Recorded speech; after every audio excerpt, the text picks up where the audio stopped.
જય હિન્દ, વંદે માતરમ મારા વાલા મિત્રો. કેમ છો મારા મન મોજીલા ગુલાબ જાંબુ જેવા મીઠા વાલીડાઓ? આજે નહીં તો કાલે આપણા વિડીયો વગર નહીં હાલે. વાતમાં હવે અંગ્રેજી બોલશો તમે. ચેલેન્જ. ઇતિહાસમાં યુટ્યુબમાં પહેલી વાર આના કરતાં કંઈ હેલું છે જ નહીં. તમે જે વસ્તુ જોવો ને એનું અંગ્રેજી ચપટીમાં. પણ એ પહેલાં આપણી ચેનલમાં દરરોજ રાત્રે 9 વાગે હસતા હસતા ગુજુ કાઠિયાવાડી અંદાજમાં વિડીયો આવે છે. આપ સાથે તો ફિર ક્યા બાત હે. મહેનત એટલી શાંતિથી કરો કે સફળતાનો શોર પણ શોર મચાવી દઈએ. વોટ્સઅપ ગ્રુપમાં ફ્રી પીડીએફ ફાઇલ માટે 7567778020 ઉપર તમે મને જોઈન મેસેજ કરશો, હું તમને ગ્રુપમાં એડ કરી દઈશ. ઢગલાબંધ ગ્રુપ બની ગયા છે, ઢગલાબંધ લોકો જોડાઈ ગયા છે. અને અંત સુધી જોજો, મજા આવે ને તો જ લાઈક શેર અને ચેનલને સબસ્ક્રાઈબ કરજો. ઇન્સ્ટાગ્રામ પેજ નિરલ અઘારા અને ફેસબુક પેજ નિરલ અઘારા, બંને પેજને ફોલો કરી લેજો. કારણ કે બંને પેજમાં દરેક પોસ્ટમાં દરેક ટોપિકમાં ઉચ્ચાર, સ્પેલિંગ, ઉચ્ચાર, અર્થ અને ચિત્ર આવે છે. ઇતિહાસમાં યુટ્યુબમાં પહેલી વાર અને બહુ ઓછા સમયમાં તમારા સાથ સહકારથી આપણે બહુ ઓછા સમયમાં 1 વર્ષથી પણ ઓછા સમયમાં બંને પેજમાં 80,000 કરતાં વધારે ફોલોઅર્સ થઈ ગયા છે. એકદમ ગુજુ કાઠિયાવાડી અંદાજમાં. ચાલો હવે તમે જુઓ, આ એક ચિત્ર તમને આપ્યું છે. ગમે ત્યાં તમે ફરવા ગયા હોય, દરિયા કિનારે, ગામડે, બગીચામાં, પ્રાણી સંગ્રહાલય, નદી કિનારો, સ્કૂલ, કોઈ ગામડું હોય, ખેતર, ટોકીજ, સિનેમા, પોસ્ટ ઓફિસ, બજાર, રેલવે સ્ટેશન, બસ સ્ટેશન, કોઈ પણ જગ્યાએ તમે ફરવા જાવ હો ત્યારે એના વાક્ય કઈ રીતના બનાવવા, બધી વસ્તુ હોય તો વાક્ય કઈ રીતના બનાવવા. તો ચાલો પહેલે આ ચિત્ર બગીચાનું છે અને આમાં તમે જોઈ શકો છો બાંકડો છે, પ્લસમાં ફુવારો છે, ઘણા બધા વૃક્ષો છે, ઘણા બધા ફૂલ છે, બરાબર. તમે બધું જોઈ શકો છો, ઘણું બધું. તો આ છે પિક્ચર ડિસ્ક્રિપ્શન, એટલે ચિત્રનું વર્ણન કઈ રીતના કરવું ને એના માટે તમને ટિપ્સ આપું. તમે ઘરે બેઠા કરોડો વાક્ય બનાવશો. ઘરે બેઠા બેઠા, રહોડામાં બેઠા બેઠા, નાસ્તો કરતા કરતા, મમરા ખાતા ખાતા, ટીવી જોતા જોતા ઢગલાબંધ કરોડો વાક્ય બનાવશો. એટલે જોજો આ ચિત્ર શેનું છે. આ ચિત્ર બગીચાનું છે. આ ચિત્ર બગીચાનું છે અથવા આ બગીચાનું ચિત્ર છે, બરાબર. પહેલું વાક્ય, ધીસ ઇઝ, એટલે કે આ છે શું છે? અ પિક્ચર ઓફ અ ગાર્ડન, એટલે કે આ બગીચાનું ચિત્ર છે. આ બગીચાનું ચિત્ર છે. This is a picture of a garden. ચાલો હવે પેલા આપણે જોવાનું મોટું ચિત્ર કેવું સારું છે તો ખબર જ છે. નિર્જીવ વસ્તુ, નાન્યતર જાતિ, પશુ, પક્ષી, પ્રાણી ઈટમાં આવે. સુંદર ચિત્ર છે. It is a beautiful picture અથવા it is a nice picture, it is a wonderful picture. મજા આવે તે. હવે કોઈ પણ વસ્તુ ક્યાં રહેલી છે, કોઈ પણ વસ્તુ જે હોય, વસ્તુ એ ક્યાં રહેલી છે એના માટે આવે છે ધેર ઇઝ અને ધેર આર. આ વસ્તુ હોય તે, જો એક વચન હોય તો ધેર ઇઝ અને બહુવચન હોય તો ધેર આર. પછી વસ્તુ હોય તે અને એનું સ્થાન. હવે આપણે કેવું હોય, બરોબર, કે જસ્ટ એક્ઝામ્પલ, એ પહેલા આપણે કેવું હોય કે ટોપલીમાં એક સફરજન છે, ટોપલીની અંદર એક જ સફરજન છે. સફરજન માની લ્યો કે વસ્તુ ફળ છે, એનું સ્થાન ક્યાં છે? ટોપલીમાં. તો વાક્ય એવું બને, there is an apple in the basket, બરાબર. ટેબલ પર ઘણા પુસ્તકો છે, ઘણા પુસ્તકો, ઘણા એટલે કહેવાય મેની, બહુવચન તો there are many books on the table. બગીચામાં ઘણા વૃક્ષો છે, તો આવું થાય, ઘણા વૃક્ષો એટલે બહુવચન. There are many trees, there are many trees in this picture, એટલે કે આ ચિત્રમાં. અથવા આમ પણ ચાલે, ઇન ધ ગાર્ડન, ગમે તે ચાલે. આ પેલું વાક્ય, sorry, there are many trees in this picture. ઘણા ફૂલો છે. ચાલો એની જેમ જ આ ચિત્રમાં ઘણા ફૂલો છે. There are many flowers in this picture. પેલે બધું મોટું હોય ને એ જોઈ લેવાય. પેલે મોટું મોટું હોય એ જોવાય, બરાબર. આ ચિત્રમાં એક ફુવારો છે, આ ચિત્રમાં એક ફુવારો જો એક જ છે. ધેર ઇઝ અ ફાઉન્ટેન કઈ જગ્યાએ છે? આ ચિત્રમાં. In this picture. આ ચિત્રમાં એક બાંકડો છે, જો ઘણા બધા વૃક્ષો, ઘણા બધા ફૂલો.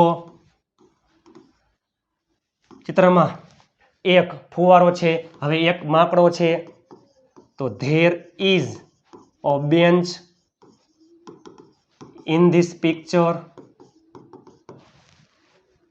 હવે જસ્ટ તમે ધારી લ્યો આ ચિત્રમાં નથી આપ્યું પણ કદાચ હોય, હજી એક વ્યક્તિ અહીંયા બેઠો હોય તો એ બેઠો હોય, ચાલુ વર્તમાન કાળ, એક વ્યક્તિ બેઠો હોય બાંકડા ઉપર, તો કોઈ વ્યક્તિ હોય, એક માણસ છે, અ મેન ઇઝ સિટિંગ. ક્યાં બેઠો છે? બાંકડા ઉપર, ઓન ધ બેન્ચ. કદાચ એક હિંચકો અને એક લપસી હોય તો એક જ છે, એક જ છે, તો એક જ. ધેર ઇઝ અ સ્વિંગ એટલે હિંચકો. આ ચિત્રમાં એક હિંચકો છે, નથી આપ્યો પણ કદાચ હોય તો હિંચકો હોય, લપસી હોય, ઊંચક નીચક હોય, ઘણા બધા વ્યક્તિઓ ચાલતા હોય, અમુક અહીંયા બાંકડા ઉપર બેઠા હોય, અમુક છોકરાઓ રમતા હોય, અમુક છોકરીઓ દોરડા કૂદતી હોય. તમે જો બધા વાક્ય બનાવીએ આપણે. There is a swing in this picture. એક જ લપસી હોય તો there is a slide in this picture. આવા જ ઘણા બધા વાક્ય બને છે.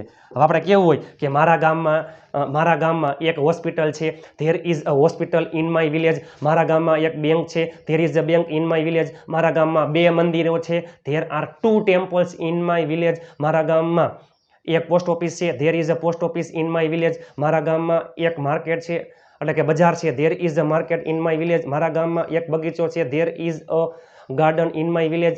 બરાબર, તમે જોવો તો ખરા ઢગલાબંધ વાક્ય બને. મારા ગામમાં એક મોટી લાઇબ્રેરી છે, there is a big library in my village. ચાલો, ઊંચક નીચક હોય તો seesaw, there is a seesaw in this picture. કેટલાક બાળકો રમી રહ્યા હોય તો જો ચાલુ વર્તમાન કાળ આવે, કેટલાક બાળકો રમી રહ્યા છે તમને દેખાતું હોય તો સમ ચિલ્ડ્રન. ચાલુ વર્તમાન કાળ am is are plus ING. Some children are playing. કદાચ ક્રિકેટ રમતા હોય તો some children are playing cricket. આ ચિત્રમાં ઇન ધીસ પિક્ચર. કેટલીક છોકરીઓ દોરડા કૂદતી હોય તો સમ ગર્લ્સ આર સ્કીપિંગ. કેટલાક લોકો ચાલતા હોય તો સમ પીપલ આર વોકિંગ. કેટલા લોકો છાપું મારતા હોય, some people are reading newspapers in this picture. પછી લાસ્ટમાં યાદ કરી દો. This is a picture of a garden. It is a nice picture અથવા it is a beautiful picture. There are many trees in this picture. There are many flowers in this picture. There is a fountain in this picture. There is a gate in this picture.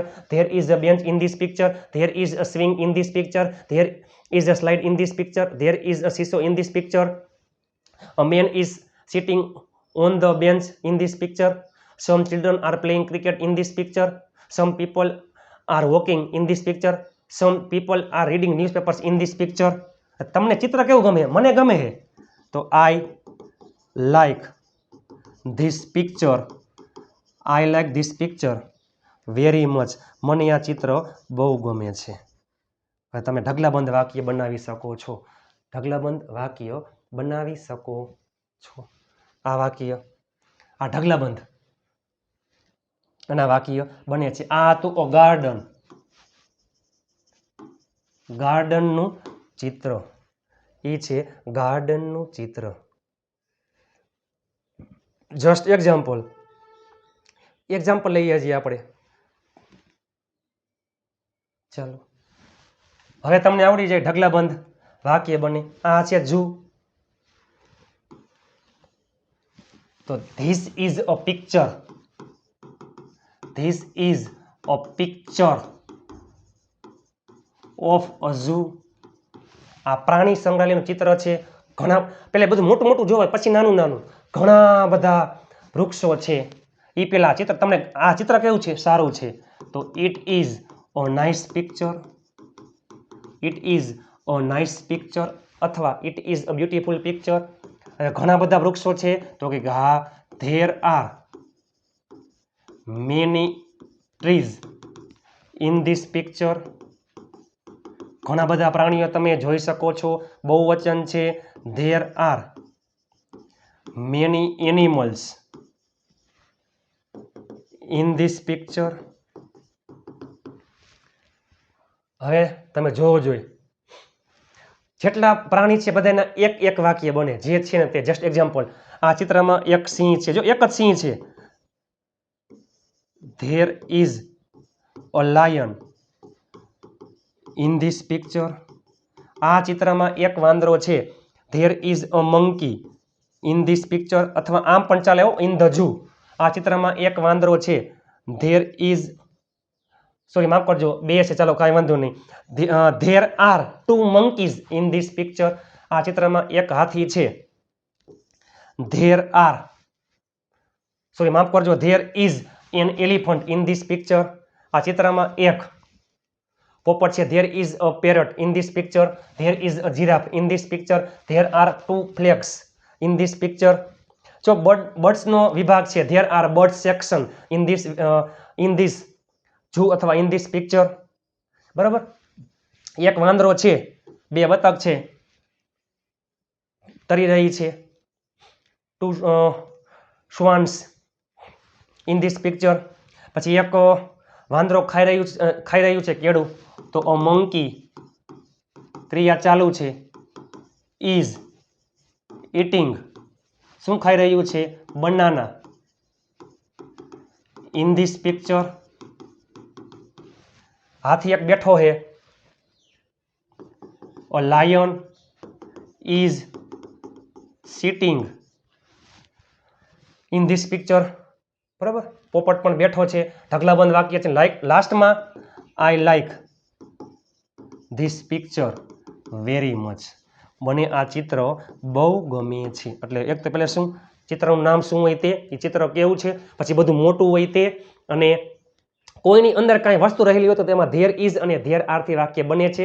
ક્રિયા ચાલુ હોય તો ચાલુ વર્તમાન કાળ. એક પ્રાણી સંગ્રહાલય અને પ્લસમાં એક ગાર્ડનનું મેં જોયું, આપણે કીધું ચાલો તમે સ્ક્રીનશોટ પાડી લેજો. આ તમે નીચે કોમેન્ટ કરી નાખજો. આ માર્કેટ છે, ઘણા બધા ફ્રૂટ તમે જોઈ શકો છો. ઘણી બધી દુકાનો છે, ઘણા બધા વૃક્ષો છે, ઘણી બધી દાળ છે, ફળ છે, શાકભાજી છે. ઘણા બધા વ્યક્તિઓ ખરીદી કરી રહ્યા છે.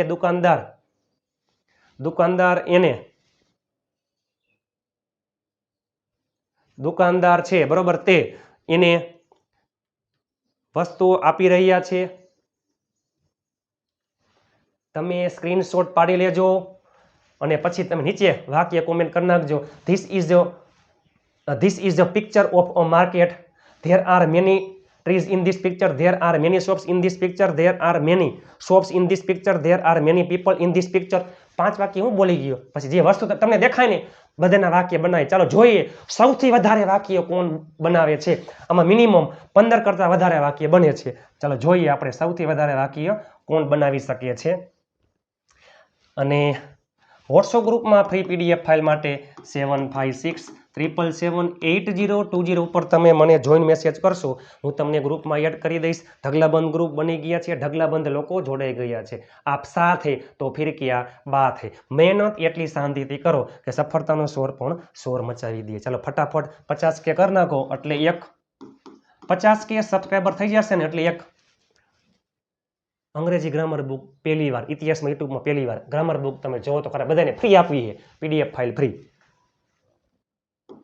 લાઇક, શેર અને ચેનલને સબસ્ક્રાઇબ કરવાનું ભૂલતા નહીં. નીચે કોમેન્ટ કરી નાખો તમને વિડીયો કેવો લાગ્યો. લાઇક કરવાનું ભૂલતા નહીં, શેર કરવાનું ભૂલતા નહીં, ચેનલને સબસ્ક્રાઇબ કરવાનું ભૂલતા નહીં, હાઈ પોઈન્ટ આપવાનું ભૂલતા નહીં, 5 ગ્રુપમાં શેર કરવાનું ભૂલતા નહીં અને 5 સબસ્ક્રાઈબર કરાવજો. પણ એ પહેલાં હવે તમે ગમે ત્યાં જાઓ, ચિત્ર હોય દરિયા કિનારાનું તો ઘણા બધા લોકો અહીંયા હોય, ઘણા બધા જેને કહેવાય કે કાર્ડ્સ હોય છે, તો તમે ઢગલાબંધ વાક્ય બનાવી શકો છો. लाइक करवानुं भूलता नहीं, शेर करवानुं भूलता नहीं। आप साथ है तो फिर क्या बात है। मेहनत एटली शांतिथी करो कि सफलतानो शोर पण शोर मचावी दे। चलो मळीए आवतीकाले नवा विडियो साथे। त्यां सुधी स्वस्थ रहो, मस्त रहो, रोजे रोज मोजे मोज। जय हिंद, वंदे मातरम मारा वहाला मित्रों।